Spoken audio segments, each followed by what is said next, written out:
right, ready to dive in. Let's do it. Today we're taking a deep dive into Connie Riker's Reclaimed Identity. Embrace your true potential. It's a powerful book. Definitely causing some waves, and we're going to break down why. This one speaks to women ready to redefine what it means to be a woman in today's world. Yeah, she doesn't hold back. No, she does not.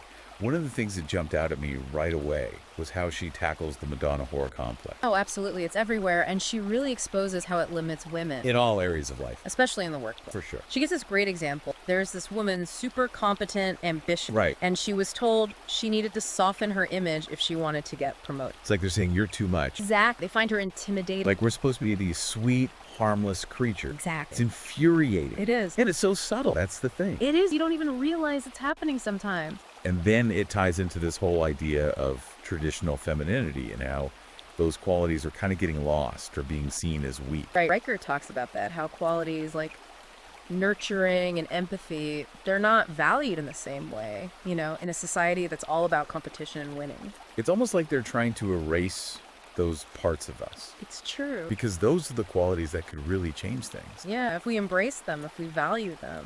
There's this point she makes that kind of surprised me. Oh, yeah. About women's dependence on men. Mm-hmm. It's kind of controversial. It is, yeah.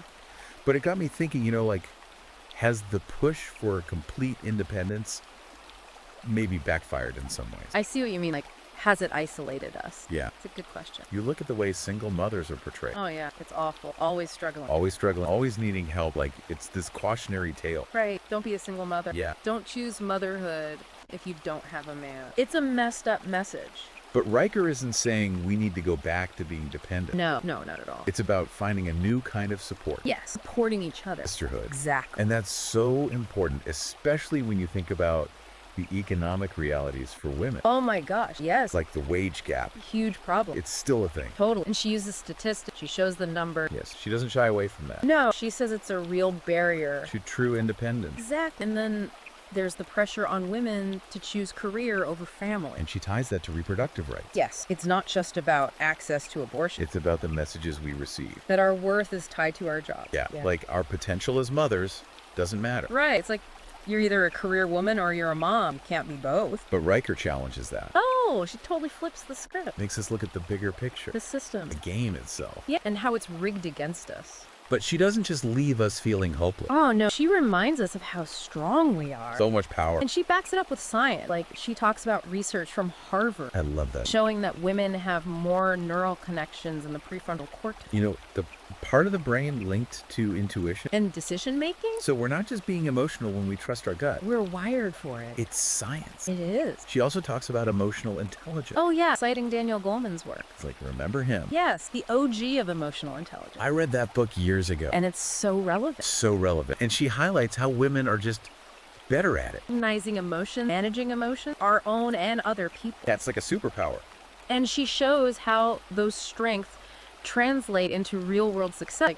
She talks about women-led businesses. Oh, yeah. They often have higher productivity. And worker satisfaction. Imagine. It's like a glimpse into a different world. A world where women are in charge. Okay, so we've got all this power, but how do we use it? Right. Riker gives us some real-world tips. She does on negotiation. And assertiveness. Yeah, she says we need to set boundaries. Which is so hard for so many women. Oh, we're told to be nice, to be accommodating. Yeah, put everyone else first. And she's like, no, learn to say no. It's almost like permission to be a little bit difficult. Yes, in the best way possible. To stand up for ourselves. Exactly. And she talks about the importance of direct communication. Saying what we want. What we need. Yeah, and she doesn't shy away from the issue of unconscious bias. Oh, that's a big one. Like those little voices in our heads that tell us we're not enough. And the messages we get from society. Everywhere. It's everywhere. It's like she's saying, wake up, ladies, see it for what it is. Exactly. And then she gives us the tools to dismantle those messages. To reclaim our power. So we've covered a lot already, but we're just getting started. There's so much more. So much more to unpack in Reclaimed Identity, including Riker's take on the maternal instinct myth. Oh, yeah. Her tips for self-care, which are essential. So important. And her call to embrace creativity. Powerful stuff. It's going to get even more interesting, so stay with us as we continue our deep dive. Absolutely. Welcome back to our deep dive. We are ready to get back into reclaimed identity. We've uncovered some interesting themes, right? Oh yeah, now we're getting into the really juicy stuff. That's stuff that makes people think. And maybe squirm a little. Yeah, Riker isn't afraid to push buttons. No, she is not. Like, you know that section about man-friendly workplaces? Oh yeah, that was a real head scratcher. It got people talking, that's for sure. It did. So she's saying making workplaces more accommodating for men Right. doesn't necessarily create a more balanced environment. It's more complicated than that. It is. And she argues that, like overemphasizing those traditionally feminine qualities, Inspiration. empathy, emotional intelligence, Yeah. all that. Yeah. It might actually be undervaluing men's strengths. Is like, this- like we're so focused on lifting women up Right. that we forget about the guys. And she uses that term soy boys. Right. Evocative, right? A little bit, yeah. But it gets your attention. It does. So what's she really saying there? I think she's trying to make us think about the unintended consequences of some of these social trends. Okay. Yeah. Like, are we swinging too far in the other direction? And creating a new set of problems. Exactly. So it's not about saying, inclusivity is bad. No. But maybe we need to be more nuanced about it. Absolutely. Like, how do we create a workplace that truly values everyone, For who they are, men and women, with all their strengths and weaknesses. without falling back into those old stereotypes? Right, exactly. It's a tricky balance. It is. And then there's that whole section on the opioid crisis. Oh, yeah, that was intense. Heavy stuff. She calls it a male problem. Yeah. That got a lot of people riled up. It did. But again, I think we have to remember where she's coming from. Right. She's concerned about women. This is about how the opioid crisis impacts women. Absolutely. The mothers, the partners, the family. Left to pick up the pieces. And it's not just the opioid crisis, right? It's a pattern. Throughout history. Women bearing the brunt of it all. Okay. Another tough topic she tackles, sexual assault.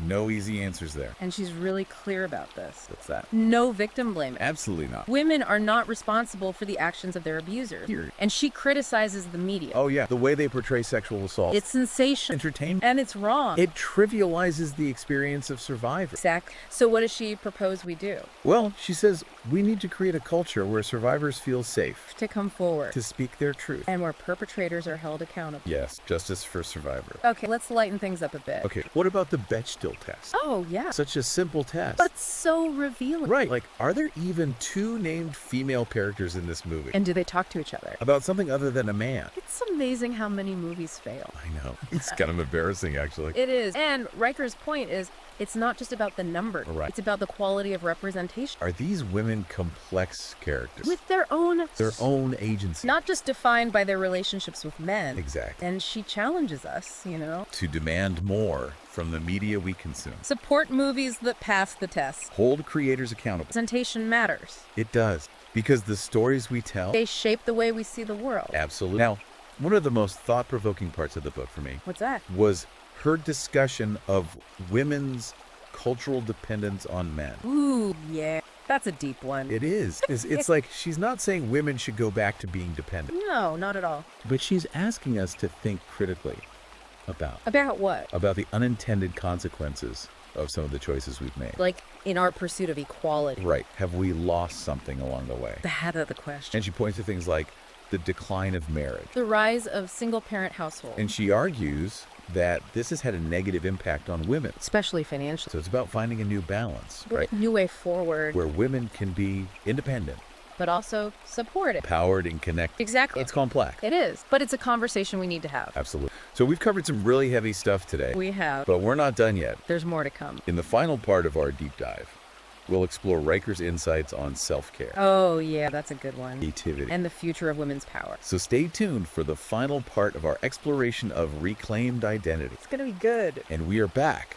for the final part of our deep dive. Into reclaimed identity. We've explored some intense territory. We have. Now let's shift gears a bit. To something a little lighter. Yeah, to the more empowering aspects of Riker's work. Like self-care. Yes. Self-care. She dedicates a whole section to it. She does. And it's so important. Because it's often seen as like a luxury. Right. Something we shouldn't need. Especially for women. Exactly. Like we're supposed to just power through everything. Super women. Fears, families, societal expectations. All of it. But Riker's like, no, stop. Take care of yourself. It's not selfish. It's essential. For our well-being. And for the revolution. Right. We can't dismantle the patriarchy if we're burnt out. Exactly. And she gives us practical tips. Yeah, like real world stuff. Setting boundaries Saying no. without guilt. That's a big one. It is. And finding time for things that bring us joy, Things that make us feel alive. which are often seen as frivolous. Right. Yeah. Indulgent. But Riker's like, no, this is radical. It is. It's a form of resistance. Against a system that wants to keep us small, depleted, exhausted. Exactly. And she also talks about